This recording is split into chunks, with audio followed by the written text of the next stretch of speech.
Welcome back to the Lisa Nichols Show, where we engage in a dynamic dialogue with one another. This is not just about education. We have education, motivation, inspiration, and transformation, but we really are committed to activation, which is why I love hearing from you. I love hearing, how did the particular episode that you watched, how did it impact you? What did you think about? But more importantly, what did you begin to do as a result of it? So Nana, I'm so excited to hear from you. You said in reference to the episode, Teach People How to Treat You. That was a hot episode. So many of you commented on that particular episode. You said, Lisa, quote unquote, I totally, all caps, I totally agree. Fear is not an enemy. I dare say that none of our emotions are enemies. In the context of self-mastery, our emotions always contain information. I so agree with you, sister. You said, quote unquote, the key is learning how to read those emotions and what they're telling you. They tell you about things that you're not consciously aware of. Go. Get the information that fear is telling you that you need to get, and fear will be satisfied, and then it will go away. Nana girl, sounds like I need to have you on my team over here coaching the world with me, because that was brilliant insight. Thank you so much, sis. And then Brooke, you commented on the episode entitled, Why You Must Disrupt Your Norm. I mean, I love the ones that I just know you guys, the episodes you guys went crazy about, and you just commented and commented and commented. Brooke, I love your comment. You said, quote unquote, Lisa, you're always hitting it on the nose at the right time and moments in my life. I've allowed myself to bend for my loved ones, leaving no flexibility for myself. I've been apologizing for all the things I've needed to apologize in 2017, and the weight has lifted off my shoulders, and I feel amazing. Hashtag BOL. Okay, you know I love my BOLs, and for you newbies, BOL is Breakthrough Out Loud. And every time you have a breakthrough on this episode or out in our Facebook community, we want you to hashtag BOL. Don't keep your breakthrough to yourself. Share with everyone else, just like my sister has done. You said, quote unquote, now I stand firm in my behaviors and emotions to better pour into me so that I can further pour into others. And the last thing you said powerfully, you said, quote unquote, I was moved by the reminder of doing the things that bring me joy selflessly. I love it. I love it. I love it. Thank you so much for your comment, Brooke. So you have to know, I love hearing from you. Comments from you make all the difference in the world. They not only inspire me and my team, but they inspire everyone else in the tribe who's reading. So thank you again for your comments. Keep them coming.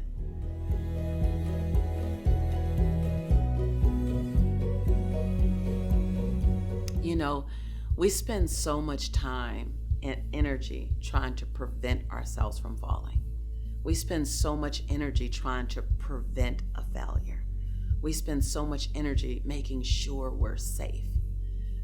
And if we spent 70% of that energy exploring how we can soar, exploring how we can play bigger, exploring how we can make memories that we absolutely will be excited to tell when we're 85 years old sitting in our favorite rocking chair. If we spent 40%, 50% of that same energy, how would our lives look differently? I'm not saying be reckless. I'm not saying do it without a plan. What I am saying is, so many times I get the question, how do I prevent failure?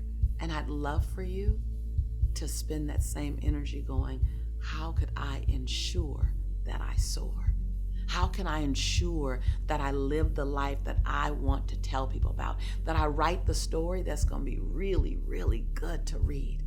So number one is shift your energy on what you want to create versus what you want to prevent. Because energy grows where energy goes. If you've looked at several episodes, you've probably heard me say that before. Not because I've run out of content, but because I want to keep saying it. Because repetition is not the mother and father of learning. Repetition is the mother, father, sister, brother, aunt, and uncle, and second cousin of learning. So I'm going to keep telling you this, that energy grows where energy goes. So while we want to mitigate and reduce our risk of falling, reduce our risk of failure. We want to spend our dominant energy on creating possibility and what we want to run toward. Now, I say that from lessons learned, not just as a teacher, but because for many years in the early part of my career, unbeknownst to me, unconsciously, I wasn't running toward possibility. I was trying to outrun $11.42 in the bank like I had in 1994.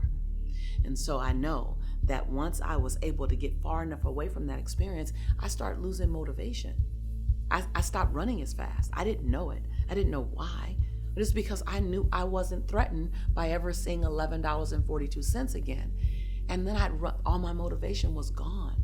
I was nervous for about a year. I was still in motion, still, generating a lot of business, a lot of buzz, but internally, I wasn't driven the same way until I shifted my energy and said, what am I running toward? The first answer was, I don't know, because I've been trying to outrun something so long that I wasn't looking forward, really looking forward, like horizon forward, like up forward. I may have been looking at the next goal forward, the next target forward, but I wasn't looking at horizon, something so big, it would take me 10 years to get there. It would take me 15 years to get there. And so number one, let's create a big, bodacious, like yummy, in 5 years I want to be here, in 10 years I want to have this. Let's create something to run toward that makes your knees knock a bit and it stretches you. It doesn't stress you, it stretches you.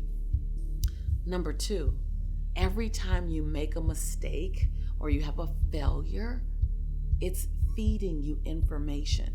There was a path to your failure, the same way there's a path to your success. There's a path to failure. There's a path to breakdown. There's a behavior that's not the first time you've had this behavior. There's a pattern. So identify that and be willing to confront you. We don't confront ourselves enough. Be willing to confront you. And in my language, carefront you. And that's not making excuses and that's not beating yourself up. So we do one or two things. We either make excuses and keep doing the same pattern, or we kick our butt and beat ourselves up so much that we're afraid to take a leap again. How about we find the middle and go, listen, in all your brilliance, this behavior is dysfunctional. And this behavior is a path that always ends up here. And we don't want this location anymore. We don't want this location called lonely. We don't want this location called defensive. We don't want this location called sad. We don't want this location called I'm right, but no one wants to be around me, but I'm right by myself. We don't want this location anymore. Be willing to carefront you to go, listen, in my humanity, I'm going to make mistakes. But what I won't do is continue to make the same mistake over and over and over again. Now, I can give you 5 more things to answer this question, but I would prefer for you to implement these two. Implement these 2 strategies. Number 1, what does your possibility look like? What does it look like to raise your head up and go to the horizon, go to the vision? What's big and bold and audacious? And what can you hold on to and run for the next 3 to 5 years?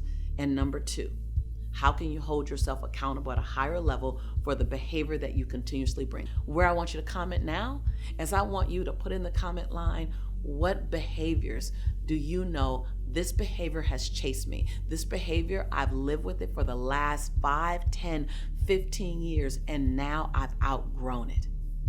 That's part 1. And part 2 is here's my 3 to 5 year big one. It makes me a little nervous to tell you, Lisa. I don't quite know how I'm going to get there, because if you know how you're going to get there, it ain't big enough. You got to almost go, I got to kind of almost reinvent some things in my life to get there. I got to bring some new team members on to get there. I got to flex a little more to get there. I got to get up earlier to get there. Okay, great. You got to do something you're not doing to get something that you haven't gotten yet. What is that? So 2 parts. I want to comment. I really want to hear from you. What's the behavior that you go, you know what? It's time to release the defensiveness, or it's time to release the procrastination. I've been procrastinating for 15 years and I've outgrown it, Lisa. Tell me what you've outgrown and tell me what you're going to get. Now remember, this is a community where we engage in dynamic dialogue. I don't just ask you questions at the end for the sake of closing with a question. I ask you questions at the end because it's now your time to talk. You listen to me, and now I want to listen to you. So please comment below. Let me know, what's that behavior that you're like, you know what? I've outgrown you, and it's time. And every time it comes up, you're going to carefrontationally address it and go, you know what? Thank you very much, but not now. And then what's that big, bold vision that you're going to go for? I want to hear it. I want to know. I want to engage in it. Though I only mention 2 to 3 comments at the beginning of each episode, I read 20, 30, 40 comments. So I want to read yours. And remember, every time you come back, I'm going to say to you, welcome home. Because this is your home. And we are your tribe. And I am your sister. You can finish my sentence now, right? I am your sister in what? Prosperity and in possibility. And when I say that I love you, and when I say that I believe in you, it's because I want you to hear it again and again and again. I love you and I believe in you. And I cannot wait to see you on the next episode.